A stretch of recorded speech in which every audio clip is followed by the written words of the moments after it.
Hello বন্ধুরা, আসসালামু আলাইকুম। আনোয়ারা কিচেন এর পক্ষ থেকে সবাইকে জানাই স্বাগতম। তো আজকে আমি রান্না করব ডিমের ভুজিয়া দিয়ে বরবটি। তো কিভাবে রান্না করব সেটাই আপনাদের সাথে শেয়ার করব। তো আমি চুলার উপরে একটা কড়াই বসিয়ে দিয়েছি, আর কড়াইতে দেব কিছুটা তেল।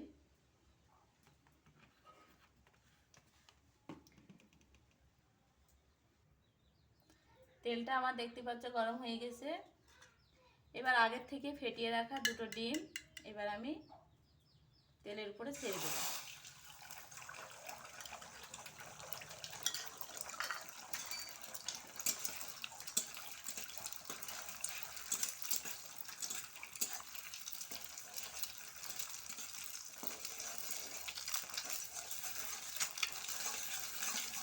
এটা ভালো করে নেড়ে চেড়ে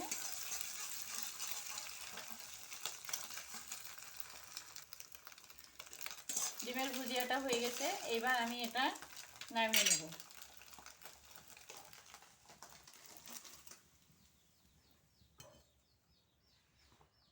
এবার আবার আমি কড়াইতে কিছুটা তেল দেব। দিয়েছি। এবার আমি ফোড়নের জন্য দিয়ে দেব কয়েকটা জিরা,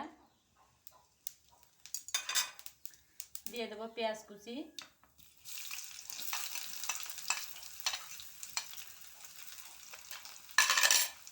পেঁয়াজটা ভালো করে লাল করে নিব।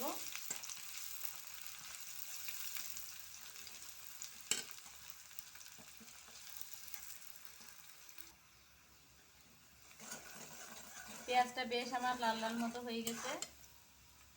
এবার আমি দিয়ে দেব 1 চামচ আদা বাটা, রসুন বাটা।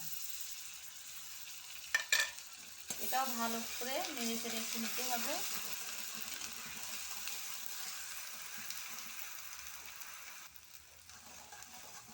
এদিকে আমার এটা বেশ সুন্দর একটা কালার এসে গেছে। তো আমি এই বাটির ভিতরে নিয়েছি হলুদ, লঙ্কা গুঁড়ো, ধনে গুঁড়ো আর গোলমরিচের গুঁড়ো। এটা একটু জল দিয়ে আমি এটাকে একটা পেস্ট মতো বানিয়ে নেব।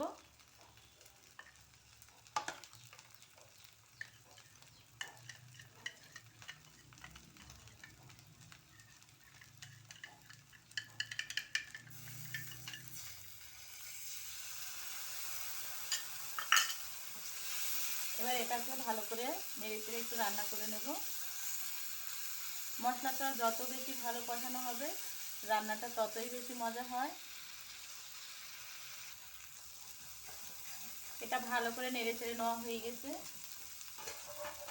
এবার আমি দিয়ে দেবো বরবটি আর আলু কেটে রাখা।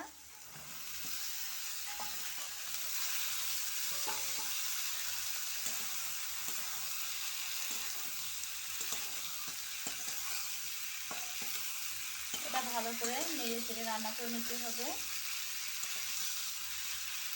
এবার আমি এটাকে একটু ঢেকে দেবো। এদিকে আমি রান্না করছি আর ওদিকে আমি ভাতটাও রেডি করছি।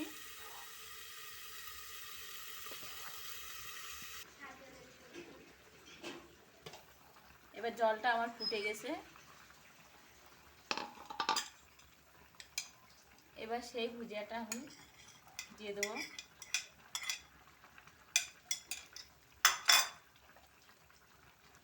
দিয়ে একটু নাড়াচাড়া করে নেব।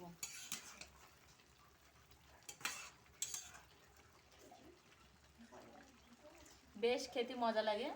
আপনারা একবার বাসায় এভাবে ট্রাই করবেন, দেখবেন খুব ভালো লাগে খেতে। আবার আমি ঢেকে দেবো 5 মিনিটের জন্য।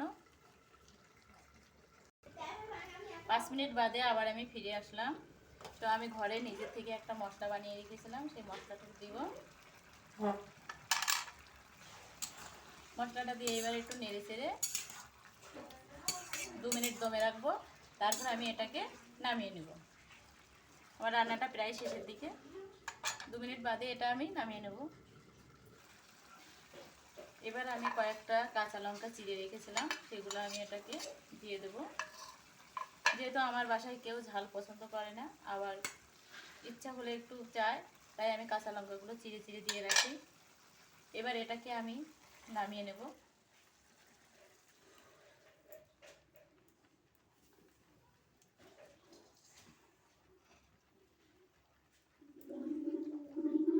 রান্নাটা শেষ, দেখতে পাচ্ছ। বরবটি দিয়ে ডিমের ভুজিয়া রান্নাটা আমার শেষ। তো রান্নাটা খুবই মজা লাগে, আমি বাসায় প্রায়ই বানাই, আপনারা একবার বানিয়ে দেখেন, খুব ভালো লাগবে।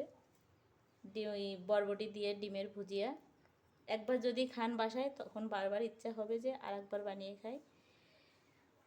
চিংড়ি মাছ ছাড়া চিংড়ি মাছ না থাকলে বা বড় মাছ না থাকলে আপনারা ডিম দিয়ে এভাবে করেন, খুব ভালো লাগবে। যাদের আমার ভিডিওটা ভালো লেগেছে অবশ্যই একটা লাইক করবেন, কমেন্ট করবেন আর সাবস্ক্রাইব করতে ভুলবেন না। ভিডিওটা এখানেই শেষ। আল্লাহ হাফেজ।